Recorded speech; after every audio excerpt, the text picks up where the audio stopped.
അസ്സലാമു അലൈക്കും. ഇന്നൊരു ഡേ ഇൻ മൈ ലൈഫാണ്.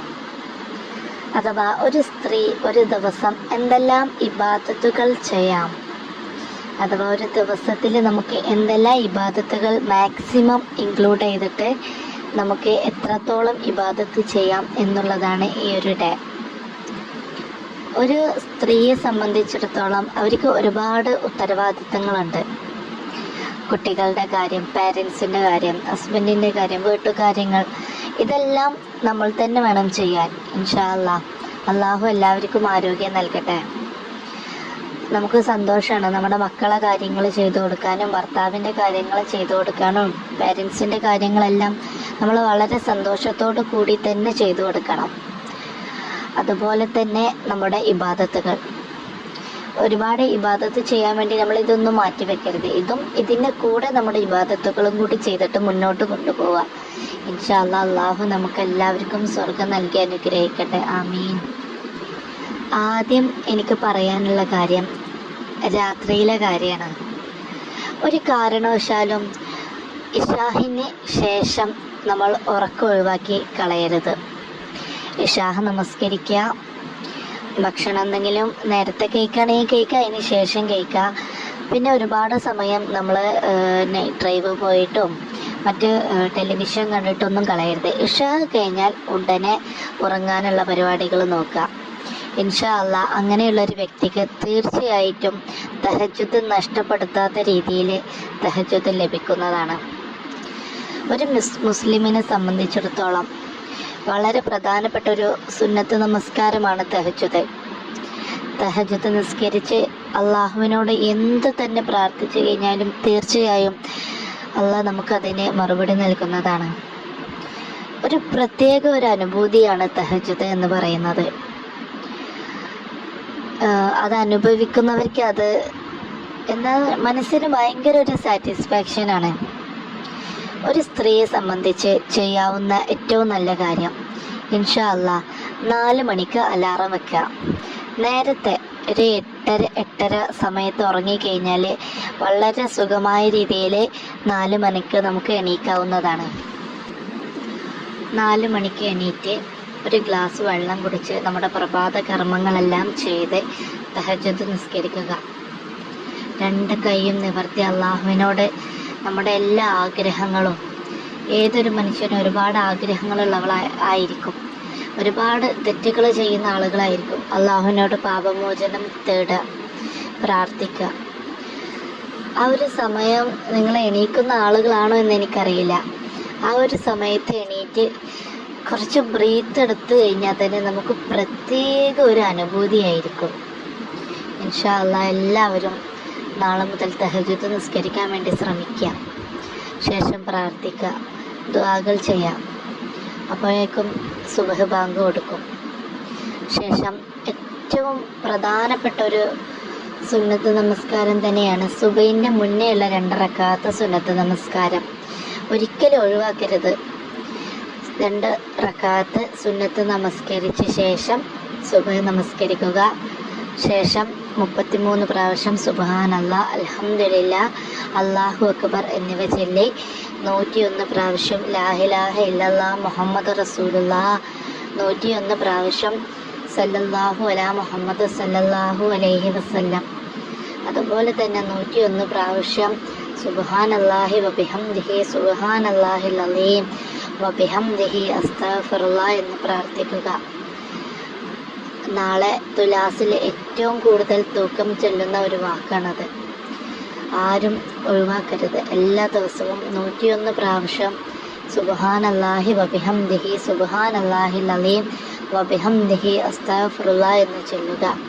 അങ്ങനെ നമ്മുടെ പ്രാർത്ഥനകളെല്ലാം ചൊല്ലിക്കഴിഞ്ഞ് സുബഹിൻ്റെ ശേഷമുള്ള 2 റക്അത്ത് സുന്നത്ത് നമസ്കരിക്കുക. ശേഷം നമുക്ക് സൂറത്തുൽ യാസീൻ, സൂറത്തുൽ വാഖിയ, സൂറത്തുൽ മുൽക്ക് എന്നിവ ഓതാവുന്നതാണ്. വെള്ളിയാഴ്ച ദിവസമാണെങ്കിൽ സൂറത്തുൽ കഹഫ് ഓതാവുന്നതാണ്. ഖുർആനെ കുറിച്ച് പറയണ്ടല്ലോ. പിന്നെ നമുക്ക് ഏറ്റവും ഖുർആൻ ഓതി കഴിഞ്ഞിട്ടുണ്ടെങ്കിൽ ഏറ്റവും സമാധാനം കിട്ടുന്ന ഒരു സമയം എന്ന് വെച്ചിട്ടുണ്ടെങ്കിൽ പരിശുദ്ധ ഖുർആനിലേക്ക് നോക്കി പാരായണം ചെയ്യുന്ന സമയമാണ്. ശേഷം ഖുർആനിന് ശേഷം നമ്മുടെ മക്കളൊക്കെ മദ്രസ പോകുന്ന കുട്ടികളായിരിക്കാം. അവർക്ക് വേണ്ട കാര്യങ്ങൾ ചെയ്തു കൊടുക്കുക. നമ്മൾ ഇബാദത്തുകൾ മാത്രം കൊണ്ടിരുന്ന് വീട്ടിലെ കാര്യങ്ങൾ ചെയ്യാതിരിക്കരുത്. അതും ഒരു ഇബാദത്താണ്. രാവിലെ ബിസ്മില്ലാഹി റഹ്മാനി റഹീം എന്ന് മാത്രം അള്ളാഹുവിൻ്റെ നാമത്തിൽ ഞാൻ തുടങ്ങുന്നു എന്ന് ചൊല്ലി അടുക്കളയിലേക്ക് കയറി കഴിഞ്ഞാൽ നമ്മൾ എടുക്കുന്ന ഓരോ ജോലിക്കും അള്ളാഹു നമുക്ക് അതിൻ്റേതായ പ്രതിഫലം നൽകും. തീർച്ചയായിട്ടുള്ള ഒരു കാര്യമാണ്. അതും ഒരു ഇബാദത്താണ്. നമ്മുടെ പാരൻസിനെ നോക്കുക എന്ന് പറഞ്ഞാൽ ഒരു വലിയ ഇബാദത്തല്ല. മക്കളെ നോക്കുക, ഹസ്ബൻഡിൻ്റെ കാര്യങ്ങൾ ചെയ്യുക, ഒന്നിനൊരു മുടക്കം വരാത്ത രീതിയിൽ എല്ലാ കാര്യങ്ങളും അതിൻ്റെ കൂടെ നമ്മുടെ ഇബാദത്തുകൾ ചെയ്യാനും എല്ലാറ്റിനും അള്ളാഹ് നമുക്ക് സമയം നൽകിയിട്ടുണ്ട്. ശേഷം മദ്രസയിലേക്ക് കുട്ടികളെ പറഞ്ഞയക്കുക, കാര്യങ്ങളൊക്കെ ചെയ്യുക. ബ്രേക്ക്ഫാസ്റ്റ് റെഡിയാക്കുക. ബ്രേക്ക്ഫാസ്റ്റ് റെഡിയാക്കി കഴിഞ്ഞാൽ നമുക്ക് കുളിക്കുന്ന ആളുകൾക്ക് കുളിച്ചതിന് ശേഷം അതുപോലെ തന്നെ ഏറ്റവും പ്രധാനപ്പെട്ട ഒരു സുന്നത്ത് നമസ്കാരമാണ് ളുഹ. 2 റക്അത്ത് ളുഹ നമസ്കരിക്കുക. ഒഴിവാക്കരുത്, ഒരിക്കലും ഒഴിവാക്കാതെ മാക്സിമം ളുഹ നമസ്കരിക്കാൻ വേണ്ടി ശ്രമിക്കുക. ശേഷം നമുക്ക് ലഞ്ച് പ്രിപ്പയർ ചെയ്യാം. ലഞ്ച് കഴിച്ച് ളുഹർ ബാങ്കിൻ്റെ സമയത്ത് ളുഹർ നിസ്കരിക്കുക. ളുഹറിൻ്റെ മുന്നേ 2 റക്അത്ത് സുന്നത്ത് നമസ്കാരവും ളുഹറിന് ശേഷം 2 റക്അത്ത് സുന്നത്ത് നമസ്കാരവുമാണുള്ളത്. ഞാൻ സുബഹ് നമസ്കാരം എന്നാണ് പറഞ്ഞത്. ളുഹറിന് മുന്നേ 2 റക്അത്ത് സുന്നത്ത് നമസ്കാരം, ശേഷം 2 റക്അത്ത് സുന്നത്ത് നമസ്കാരം. പിന്നെ നമുക്ക് നമ്മുടെ സാധാരണ എല്ലാ നമസ്കാരങ്ങളുടെ ശേഷവും 33 പ്രാവശ്യം സുബ്ഹാനല്ലാഹ്, 33 പ്രാവശ്യം അൽഹംദുലില്ലാഹ്, അല്ലാഹു അക്ബർ എന്നിവ ചൊല്ലുക. ആയത്തുൽ കുർസി ഓതുക. അങ്ങനെ മാക്സിമം ഇബാദത്തുകൾ, മാക്സിമം എന്ന് വെച്ച് കഴിഞ്ഞാൽ നമുക്ക് ചെയ്യാവുന്ന ദിക്റുകളും സ്വലാത്തുകളും എല്ലാം ചൊല്ലുക. ഓരോ നമസ്കാര ശേഷവും അസർ നമസ്കരിക്കുക. അസറിൻ്റെ കൂടെ സുന്നത്ത് നമസ്കാരം ഇല്ല. പിന്നെ മഹ്രിബ് നമസ്കരിക്കുക. മഹ്രിബിൻ്റെ മുന്നേ സുന്നത്ത് നമസ്കാരം ഇല്ല. ശേഷം 2 റക്അത്ത് സുന്നത്ത് നമസ്കരിക്കുക. ശേഷം ഖുർആൻ ഓതുക. അതിൻ്റെ കൂടെ നമ്മുടെ കുട്ടികളുടെ മതപരമായ എല്ലാ കാര്യങ്ങളും കുട്ടികൾ സ്കൂളിൽ വേണം വേണ്ടെന്നല്ല, അതിൻ്റെ കൂടെ തന്നെ മതപരമായ കാര്യം കുട്ടികളെ കൊണ്ട് എല്ലാ വക്തും നമസ്കരിപ്പിക്കുക. മഗ്‌രിബിൻ്റെ ശേഷം തീർച്ചയായിട്ടും കുട്ടികളെ സൂറത്തുൽ യാസീൻ, സൂറത്തുൽ വാഖിയ, സൂറത്തുൽ മുൽക്ക് എന്നിവയെല്ലാം നിർബന്ധമായും ഓതിപ്പിച്ച ശേഷം കുട്ടികളെ പഠിക്കാനിരിക്കുക. എന്നും നമ്മൾ ഉമ്മമാരാണ് മക്കൾക്ക് മാതൃക കാണിച്ചു കൊടുക്കേണ്ടത്. അവരോട് പറയുക, ഇത് നമ്മുടെ ജീവിതത്തിലെ നമ്മൾ തന്നെയാണ് ചിട്ട വരുത്തേണ്ടത്.